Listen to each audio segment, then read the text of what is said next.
A warm welcome to Web3 Wonders. I'm Kelly Klein, your host, and today we're looking at Web3 in 2026. What actually matters now? Yes, Web3 is not dead. It's alive and kicking, and it's just beginning, guys. So let's look at that. 3 years ago, billions poured into Web3. Most of these projects died quietly. But what survived is no longer chasing hype. That's the exciting part. It's quietly building the real thing, the infrastructure that might finally matter. This is what you'll hear in the next few minutes. The brutal cleanup that happened, the 3 trends that actually survived, the hard numbers that still matter in 2026, and a personal story that changed how I see all of this. Stay with me. The shift that went from hype to utility in 2021 and 2022, it was almost pure speculation, and it was basically the gold rush of blockchain. 2023 through 2025, we went through the long necessary bear market cleanup. It was painful, yes. But this industry has seen it before. It is a new industry, it is growing, it has growing pains, and those growing pains showed. Now, in 2026, we're in a year where infrastructure finally meets real use. This is exciting, guys. We are past the number go up phase. The only question is, does this actually work for anyone outside of this little tiny echo chamber? Is it really going to have legs across the globe? Is the real question. So a little bit about me. I've been in finance for 18 years, first in municipal finance and then in technology.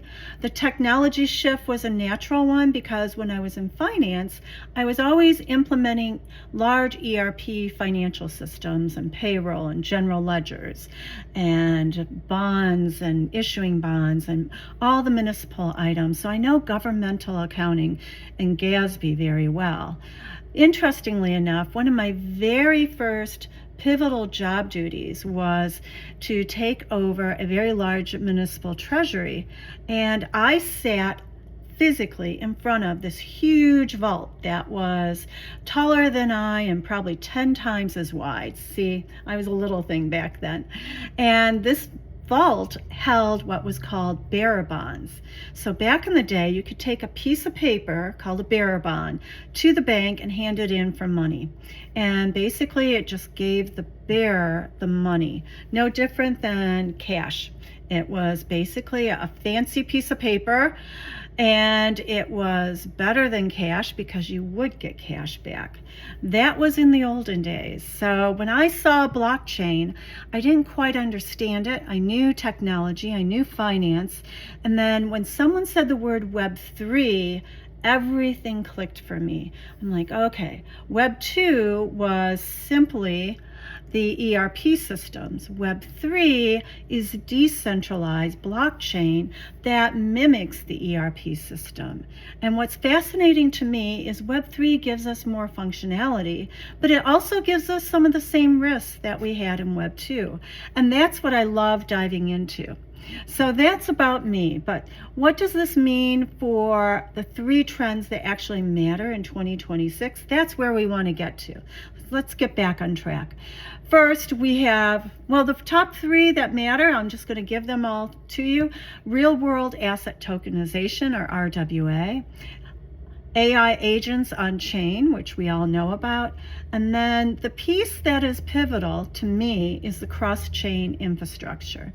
But let's hit those very quickly. I know others have covered it, but I'd like to cover it just very succinctly for you, what it means for me.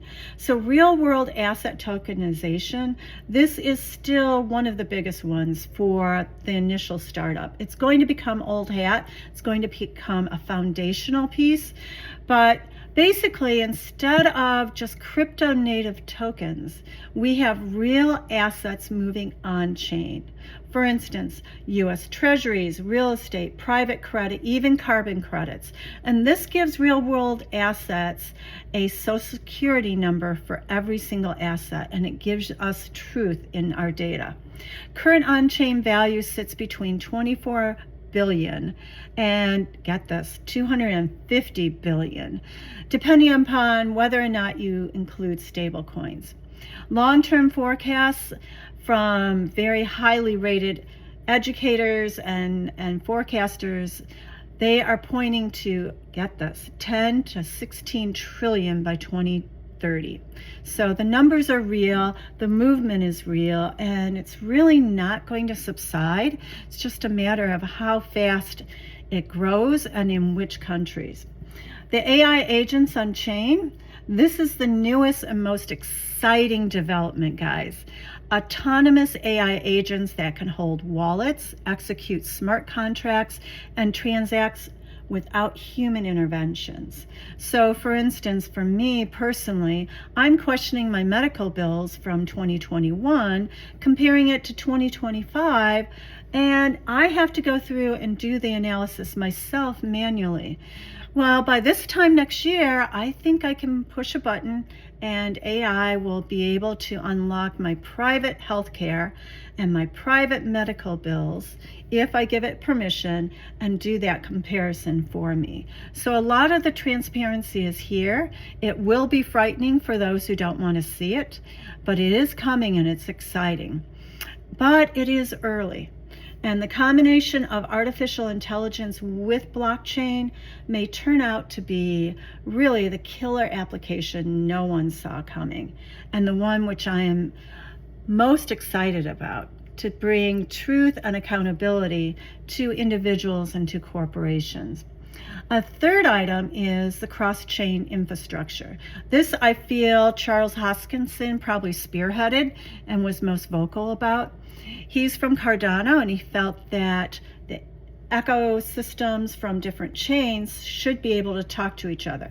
Bitcoin should talk to Cardano. Cardano should be able to talk to Solana, and so forth.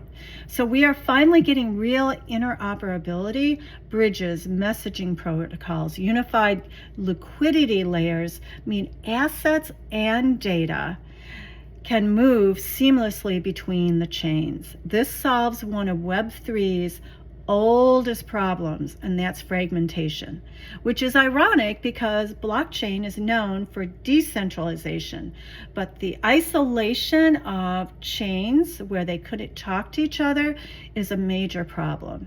And both Cardano and Chainlink are solving those, which is wonderful. So we have lots of good use cases coming forward in Web3, but here's the stablecoin reality check. When people talk about the ecosystem, they usually mean Ethereum, but outside Ethereum, the picture is even clearer. The top 3 stablecoin ecosystems besides Ethereum right now are Tron, Solana, and BNB chain. Tron still dominates USDT volume. Solana and BNB chain have grown meaningful in both USDC and USDT activity. By comparison, Cardano and Solana overall, their DeFi footprint remains really small relative to the leaders. A reminder that scale that still concentrates where liquidity and users already are.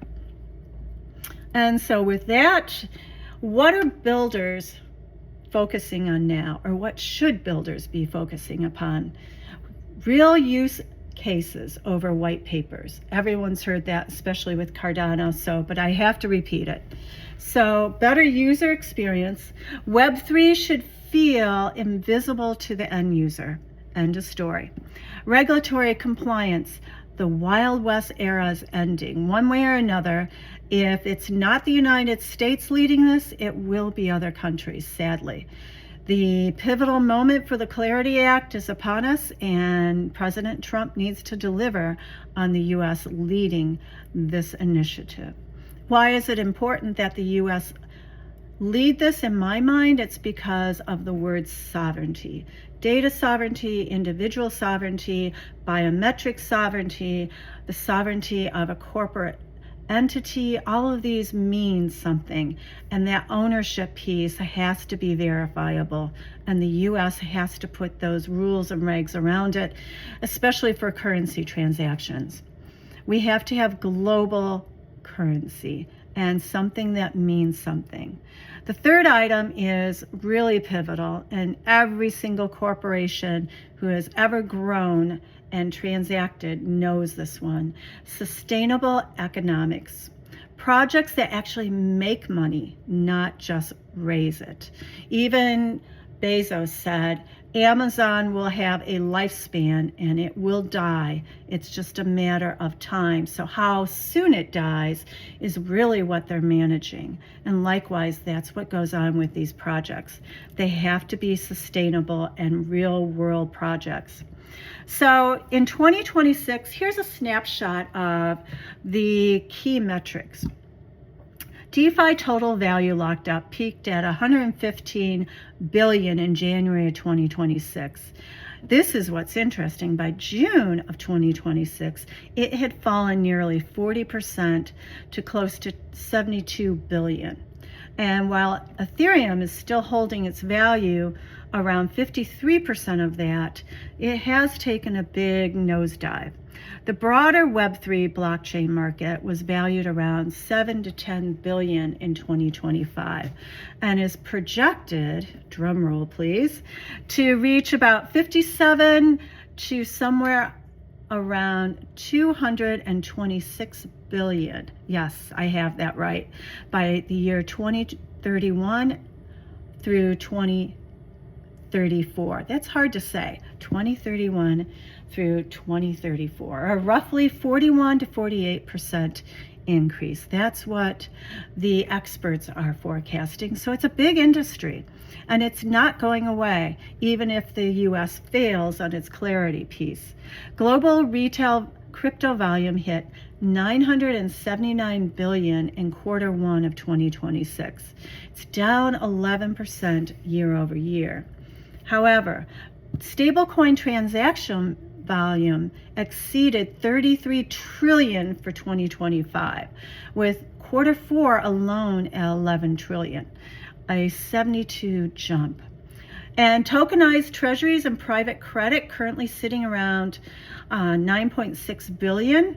Real world asset total value, excluding stablecoins, is still aiming to push past, and here's the real big drum roll, 50 billion. So anyone who says crypto is dead and crypto doesn't matter to finance, if you are in TradFi at all and you're not listening to blockchain and Web3, you're missing out some major initiatives. So what will we be watching over the next 12 months? That's the real key. Whether the DeFi total value stabilizes or recovers above the 100 billion mark, and whether stablecoin utility volume continues growing beyond 33 trillion. The growth of tokenized treasuries and private credit past that $10 billion mark, and that real world asset towards 70 billion, those are the pieces that are driving this industry. And they're impacting TradFi. They have to, the dollars are just too big. And the broader crypto market cap plus institutional inflows is really what we're going to see in the next 12 months. And it will be exciting. However, saying all of that, the actual impact on you and I is not going to come until we get that user interface that is seamless. It is when you and I are transacting on a currency and doing trades and smart contracts, and the underneath is Web3. Whether it's Web3 at a private firm, as such as our bank, or whether it's Web3 on a global ecosystem, such as Cardano, Solana, or any of the Chainlink connectivities. So in the end, I hope this has helped you cut through the noise and some of the lies that have been told about this industry. It's a great industry, and you need to be involved because it is liberty. It is opportunity for us to move forward as individuals and keep our liberty, keep our sovereignty, whether it's data or financial or biometrics or corporate data. We need that sovereignty to be transparent. And we don't want to miss out on what Web3 can offer us as American and as global citizens. On a personal note, Web3 Wonders will be launching a book series called Wally's Tales, T-A-L-E-S, Adventures in Emotional Intelligence, because that's a major gap that we're seeing in technology, and we want to address it with our children. Now, those books are not just for children. Like a great author said, if you write a great children's book, it pertains to the adults too.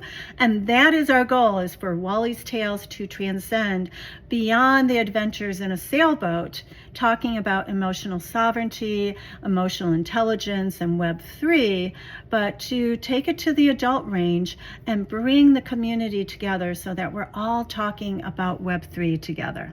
So if you like this content, drop a comment and tell me which of these 3 trends you're watching closely, which ones mean something to you and connect. And if you want a deeper research into the frameworks and the updates that don't fit into the short video, please join us over on our website and sign up for our free newsletter at web3wonders.us. Yes, the ending is not .com, it is .us, but we also own the .com URL too. So let's build the version of Web3 that actually lasts, because if we build it together, it will last. So thank you for joining us, and I hope to see you in the next video. Take care.